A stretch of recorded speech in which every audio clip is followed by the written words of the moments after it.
It was just past midnight on the 17th of June, 1943.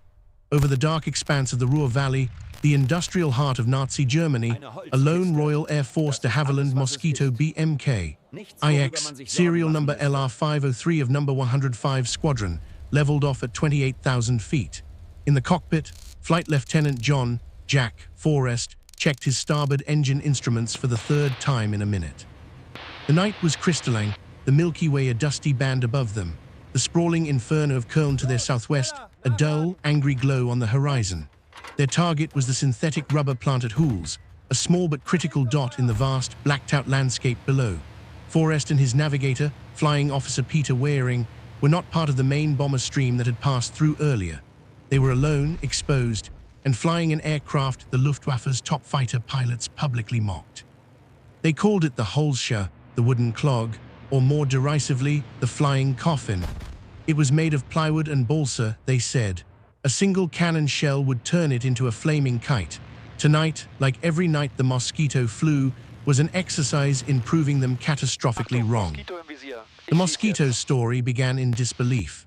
In 1938, the de Havilland Aircraft Company proposed a radical idea, a fast, unarmed bomber built not from strategic materials like aluminum, but from wood. It would be held together by glue and screws. To the Air Ministry's conventional minds, it was a preposterous notion, a relic of the Great War in the age of the metal monocoque. They rejected it outright. Only through stubborn persistence and private funding did de Havilland build a prototype. When it first flew in November 1940, its performance was not just good, it was revolutionary. Powered by two Rolls-Royce Merlin engines, the same powerplants that drove the Spitfire and Hurricane, the wood and glue airframe was extraordinarily light and streamlined. It was faster than any frontline German fighter. Speed, de Havilland's visionary chief designer Geoffrey de Havilland insisted, would be its armor. Its weapon was its velocity. But old prejudices died hard. When the first Mosquito bombers, like those of number 105 Squadron, began low-level daylight raids over occupied Europe in 1942, the German fighter pilots who rarely got a close look at the blur that outpaced them clung to their mockery. Wouldn't wonder, they'd scoff in intelligence briefings. It is a wonder it stays in the air. They circulated apocryphal stories of mosquitoes disintegrating in rainstorms, their glue melting. The nickname Flying Coffin stuck, a psychological comfort to the defenders. It implied fragility, a certain kill. This belief shaped German tactics. They would not waste time developing specialized interceptors for it.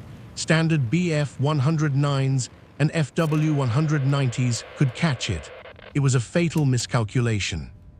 Inside LR-503, the atmosphere was one of focused calm, edged with the perpetual tension of flying deep into the Reich. The Mosquito's wooden construction created a unique acoustic environment.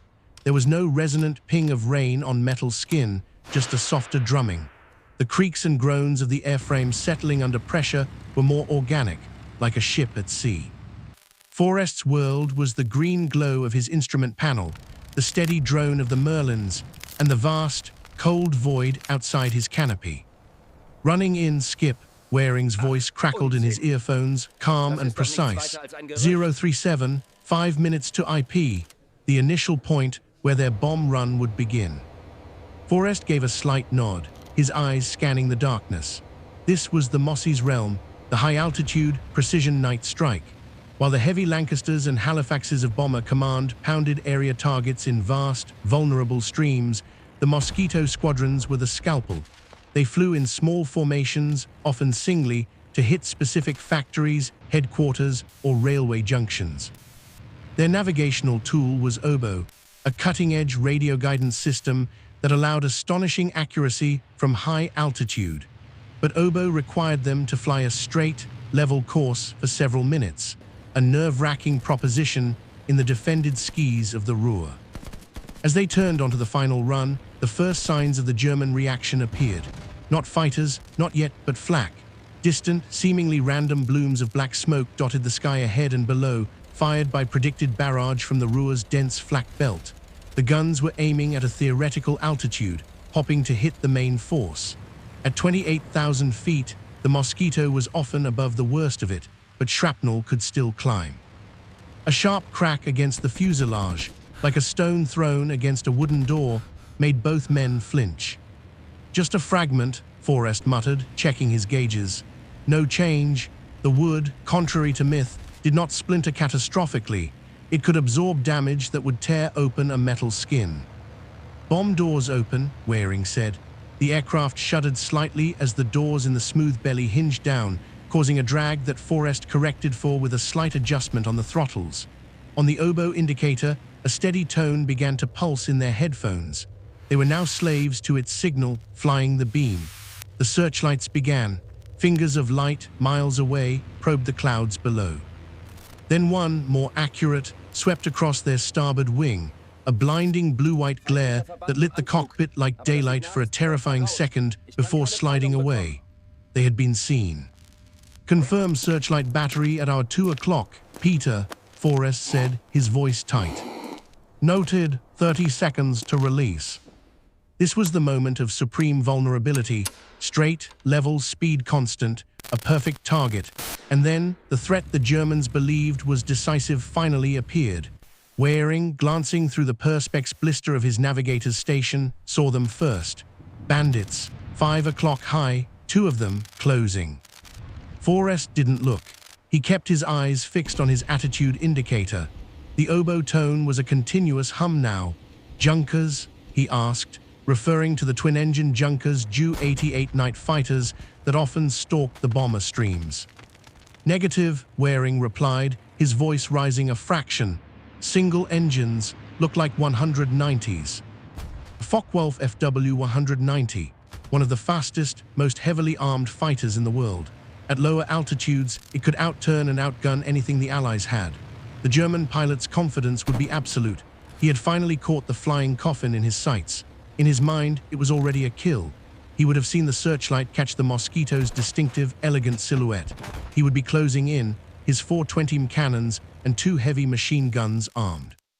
He would expect the lumbering wooden plane to begin evasive maneuvers, to panic. It did not. 10 seconds, Waring intoned. The FW-190 was in firing range now, in the darkness. Forrest could almost feel the German pilot's thumb hovering over the cannon trigger. The fighter would be slowing, matching the Mosquito's pre-drop speed to steady its aim. The Mosquito held its course. "Bombs gone." A lightening of the airframe as the 4 500-pound cookies fell away. The moment the oboe signal broke, Forrest acted. He didn't turn, he didn't dive. He shoved the twin throttles through the gate into emergency boost. The Rolls-Royce Merlins, already singing, screamed. The superchargers kicked in, ramming high-octane fuel and air into the cylinders. The Mosquito didn't just accelerate, it leapt forward. The airspeed indicator needle surged past 400 mph. Forrest then executed a gentle, shallow climbing turn to the north. Not a violent combat maneuver, but the smooth, relentless application of raw speed. In the cockpit of the leading FW-190, the pilot, Lieutenant Klaus Hartmann of Nachtsichtschwede 1, blinked in disbelief. He had his Pipper nearly on the Mosquito's fuselage. He was about to fire. And then, as if fired from a slingshot, the wooden plane simply pulled away. It streaked ahead into the darkness, its outline shrinking with impossible rapidity. Hartmann pushed his own throttle to the firewall, his BMW 801 radial engine roaring. But the distance kept growing. The Mosquito became a faint shadow, then a speck, then vanished into the night. There was no chase. He had been standing on the tracks as an express train passed, not hunting a coffin. The flying Coffin had just demonstrated its ultimate defense. It could outrun death itself. Forrest and Waring, their hearts hammering, didn't celebrate. They scanned the skis. The second FW-190 was nowhere to be seen, left behind. Forrest eased back on the throttles to a cruising climb, conserving fuel for the long haul back to their base at RAF Marham. The tension in the cockpit slowly ebbed, replaced by a familiar, weary relief. "Well," Waring said, finally breaking the silence, "he won't call it a coffin next time." "If he lived to tell the tale," Forrest replied, a grim smile in his voice. This scene played out not just once, but hundreds of times over the skis of Europe. The Mosquito's terror was not in dogfights it avoided, but in the psychological shock it delivered. It began to appear everywhere with impunity. It would bomb Berlin in the morning, its crews returning to England for lunch. It performed the audacious low-level raid on the Amiens prison to free French resistance prisoners. It pinpointed and destroyed the Gestapo headquarters in Oslo and Copenhagen with minimal collateral damage. As a night fighter, armed with radar and cannons in its nose, it became the hunter, stalking and killing German bombers over their own territory. The nickname Flying Coffin began to ring hollow in German ears, replaced by a new, fearful moniker whispered in pilot briefings: Moskitoschreck, the Mosquito Terror. Its legacy was forged in the disbelief it shattered. The Germans couldn't believe a wooden plane could defy the laws of aerial combat, until it did, night after night, until the very sound of its high-pitched Merlin engines in the dark became a herald of inescapable, precise destruction. It was not a coffin, but a phantom, a testament to the idea that innovation, born from rejection and ridicule, could become the most feared weapon in the sky.